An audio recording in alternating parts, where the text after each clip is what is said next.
जय हिंद प्यारे साथियों, स्वागत है आप सभी का उत्कर्ष एकेडमी खिलचीपुर के ऑनलाइन प्लेटफॉर्म में। सीआरपीएफ ट्रेड्समैन एग्जाम 2023 जो आपके निकट आ चुका है, इसका जीके एंड जीएस के लिए वेरी मोस्ट इम्पोर्टेंट क्वेश्चन हम लोग इस वीडियो में डिस्कस करने वाले हैं।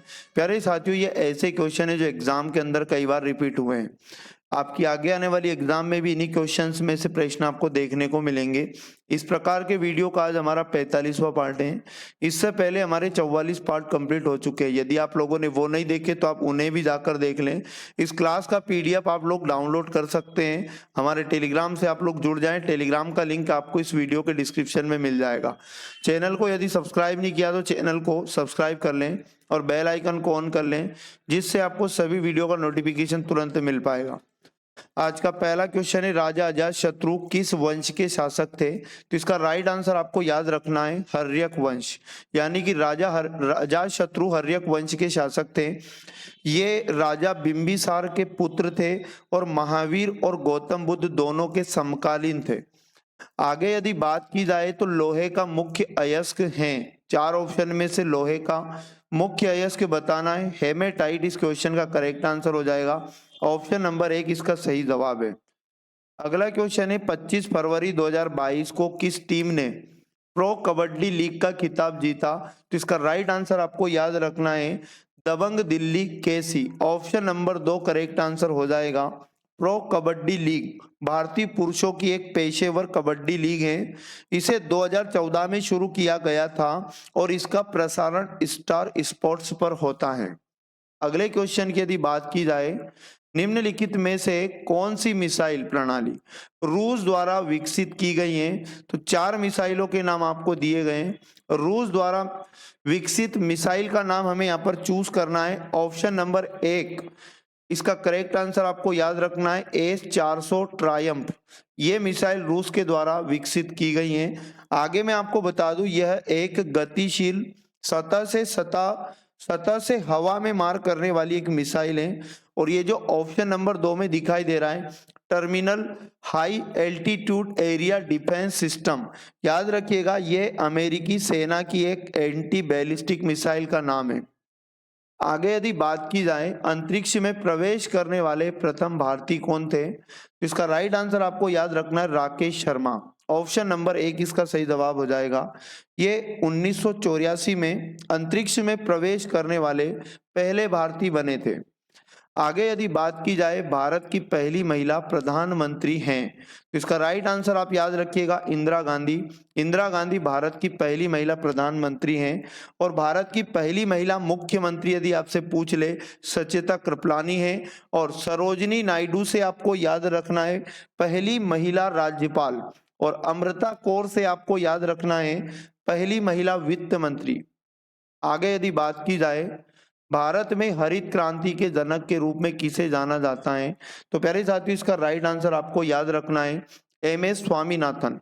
एम.एस. स्वामीनाथन को भारत में हरित क्रांति के जनक के रूप में जाना जाता है। ऑप्शन नंबर 2 इसका करेक्ट आंसर हो जाएगा। दुर्गेश पटेल से आपको याद रखना है गुलाबी क्रांति के ये जनक थे। और वर्गीज कुरियन याद रखिएगा श्वेत क्रांति के जनक थे।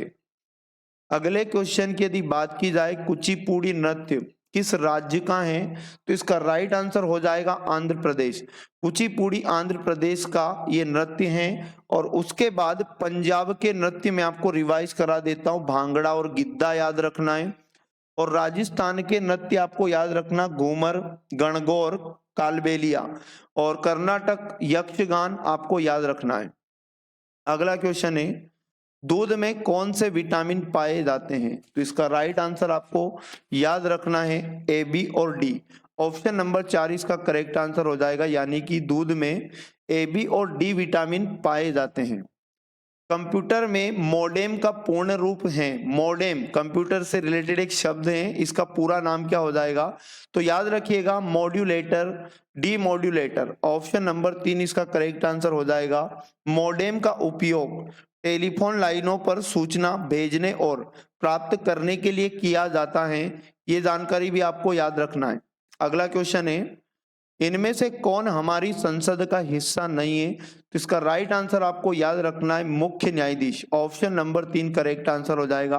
मुख्य न्यायाधीश संसद का हिस्सा नहीं होते हैं। राष्ट्रपति और लोकसभा ये दोनों संसद के हिस्से हैं। अगले क्वेश्चन की यदि बात की जाए, भारत में प्रतिभूति बाजार को कौन विनियमित और नियंत्रित करता है? तो प्यारे साथियों, भारत में प्रतिभूति बाजार को भारतीय प्रतिभूति और विनिमय बोर्ड के द्वारा विनियमित और नियंत्रित किया जाता है। ऑप्शन नंबर 4 इसका करेक्ट आंसर याद रखना है। अगला क्वेश्चन है, संसद के दोनों सदनों की संयुक्त बैठक की अध्यक्षता कौन करता है? तो संसद के दोनों सदनों की संयुक्त बैठक की अध्यक्षता लोकसभा अध्यक्ष के द्वारा की जाती है। ऑप्शन नंबर 4 इसका करेक्ट आंसर आपको याद रखना है। अगला क्वेश्चन है, भारतीय संविधान के निम्नलिखित में से कौन से अनुच्छेद नागरिकता से संबंधित है? तो नागरिकता से संबंधित अनुच्छेद 5 से 11। ऑप्शन नंबर 3 इसका करेक्ट आंसर याद रखिएगा। अगला क्वेश्चन है, आवेश का एसआई मात्रक क्या हो जाएगा? तो आवेश का एसआई मात्रक याद रखिएगा कूलाम है। ऑप्शन नंबर 3 इसका करेक्ट आंसर हो जाएगा। एम्पियर याद रखिएगा विद्युत धारा की एसआई इकाई है, और वोल्ट से याद रखना विद्युत विभवांतर की एसआई इकाई है। तो प्यारे साथियों, ये थे प्रतिदिन की बातें। आज भी 15 क्वेश्चन का सेट, प्रतिदिन इस सेट को जरूर लगाएं। अगर एग्जाम के अंदर आप प्रतिदिन इस सेट को पढ़ते तो आपके एक भी क्वेश्चन गलत होने के चांसेस नहीं रहेंगे। वीडियो अच्छा लगा तो वीडियो को लाइक करें, शेयर कर अपने सभी दोस्तों तक इस वीडियो को पहुंचाने में मदद करें। चैनल को सब्सक्राइब कर ले और बेल आइकन को ऑन कर ले, जिससे आपको सभी वीडियो का नोटिफिकेशन तुरंत मिल पाएगा। इस क्लास का पीडीएफ डाउनलोड करके आप बाद में भी प्रैक्टिस कर सकते हैं, कितने क्वेश्चन याद रहे कितने क्वेश्चन याद नहीं है। तो पीडीएफ डाउनलोड करने के लिए आप हमारे टेलीग्राम से जुड़ जाएं। टेलीग्राम का लिंक इस वीडियो के डिस्क्रिप्शन में आपको मिल जाएगा। मिलेंगे नेक्स्ट वाले पार्ट में, तब तक पढ़ते रहिएगा। जय हिंद, जय भारत, भारत माता की जय।